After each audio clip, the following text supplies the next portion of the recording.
السلام عليكم ورحمة الله. مرحبا بكم معايا في فيديو جديد. كنتمنى ان شاء الله تكونوا كاملين بخير وعلى خير وانتم كتشوفوا هذا الفيديو. في هذا الفيديو ان شاء الله غادي نحضروا بطيبيطات معمرين بواحد الحشوه رائعه بزاف، مزيج ما بين الكفته والدجاج، كتجي رائعه بزاف في المذاق، كتجي معلكه بواحد التتبيله اللي سهله بزاف. كنتمنى ان الفيديو ديال اليوم يعجبكم وينال الاستحسان ديالكم.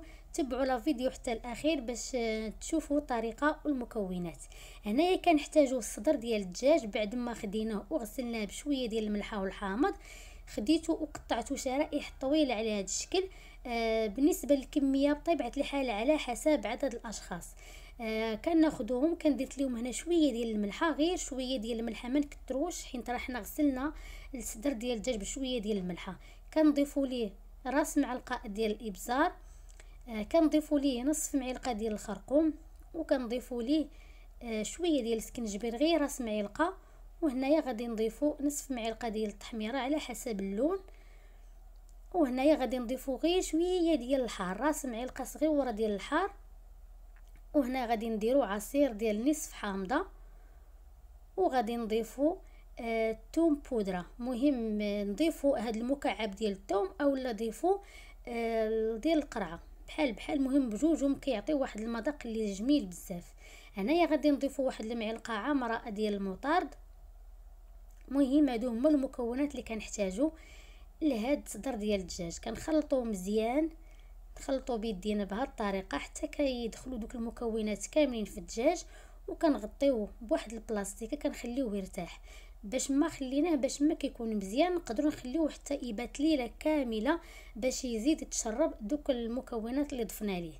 هنايا غادي ندوزو باش نعجنوا البطبوط ديالنا. عندي هنا الفينو وعندي الفورس، عندي معلقه ديال الخميره وراس معلقه ديال الملحه وشويه ديال السكر. كنضيفوا واحد المعلقه ديال الزيت البلديه. ديك الزيت البلديه اللي ضفنا على حسب باش كتخلي البطبوط ديالنا رطب، كيجي رطب وكيجي زوين بزاف. وحتى لا خلينا يعني غير في شي بلاستيكه وضعناه غير في الثلاجه عاديه، يعني بدون ما نحتفظوا به في المجمد، كيبقى محافظ لنا على واحد الرطوبه ديالو. هنايا بالنسبه للفورس والقمح تقدروا ديروا نفس الكميه ديال الفورس والقمح اولا تضيفوا يعني الفورس كتر. انا هنايا غلبت الفينو اكثر من الفورس. صافي هنايا كنجمعوا العجين ديالنا وكندلكوه بهذه الطريقه مزيان.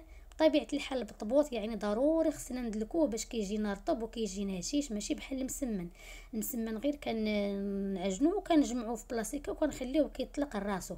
البطبوط لا ضروري خصنا ندلكوه مزيان عاد باش كنخليوه يرتاح واحد شويه. هنايا بعد ما دلكته غادي نغطيه بواحد المنديل وكنخليه يرتاح غير واحد شويه. صافي كناخذوه هنايا الدلاك وكنحاولوا نسرحوه بهذه الطريقه، يعني الطريقه العاديه المعتاده اللي كيدير كل شيء.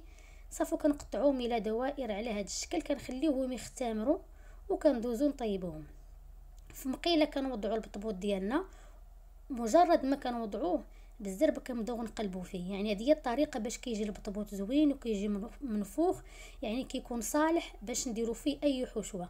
ما تخليوش محطوط على واحد الجهه يعني حتى كيطيب. مجرد ما كنحطوه كنبقاو غير نقلبوا فيه، نقلبوا المره الاولى والثانيه والثالثه، كنبقاو مستمرين في القليب حتى كيطيب لنا البطيبيطات ديالنا وكيجي منفوخين وكيجيو رائعين بزاف. هانتوما كيف كتشوفوا كلهم جاو منفوخين.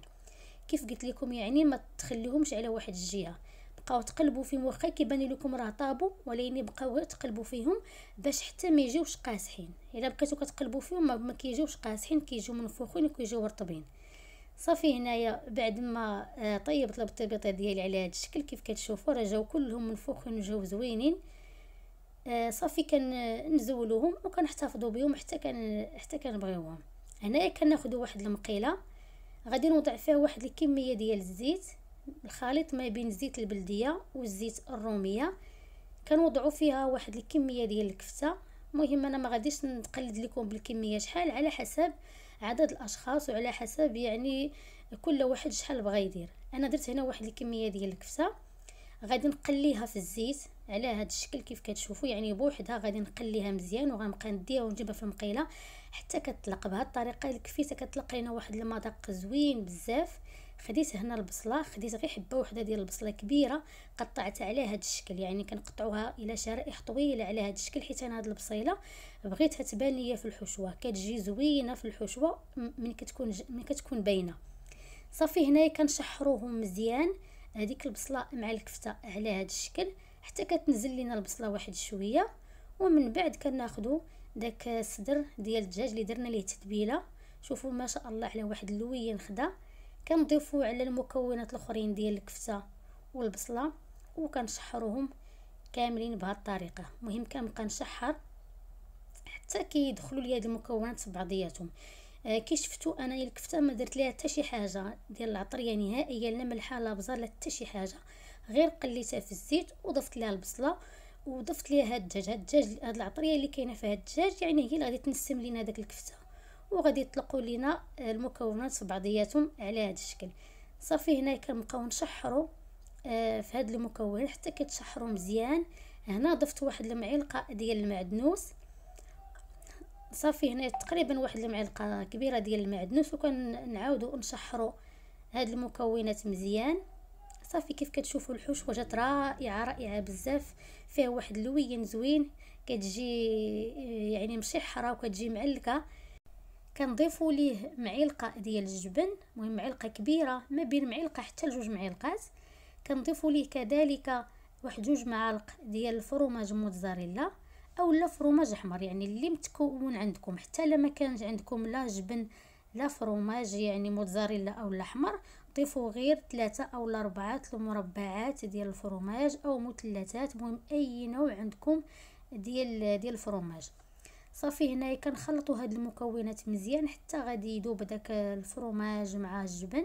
كيف كتشوفوا الحشوه كتجي خطيره بزاف، كتجي معلكه، وحتى ديك الطريقه باش مقطوعه البصله كتجي زوينه، كتجي رائعه بزاف في الحشوه. يعني حتى اللوين ديالها كيشهي. غادي نشحروا هاد المكونات ونخليو المقيله ديالنا ترتاح غير واحد شويه، ومن بعد كنعمروا البطيبيطات ديالنا اللي كيجيو على هاد الشكل. كيجيو رائعين بزاف. صدقوني البنات جربوا هاد الحشوه غادي تحماقوا عليها. فيها واحد المذاق اللي هو خطير، يعني واحد المذاق اللي بحال المذاق ديال الشاورما. كنتمنى ان هذا الفيديو ديال اليوم يعجبكم وينال الاستحسان ديالكم وتجربوهم. انا درت اليوم هنا فرشت اليوم هنايا شويه ديال الخس وعاده باش درت ديك الحشوه. بغيتو ما ديروش الخس ما ديروش، مهم اولا تزينوهم بالفوق من الفوق مثلا بشويه ديال الكيتشوب اولا شي حاجه، كلهم كيتواتاو معاهم. كنتمنى ان الفيديو ديال اليوم يعجبكم ونال الاستحسان ديالكم. وهنا غادي نقول لكم الى اللقاء، نتلاقاو في فيديو جاي ان شاء الله في شي وصفه اخرى بحول الله.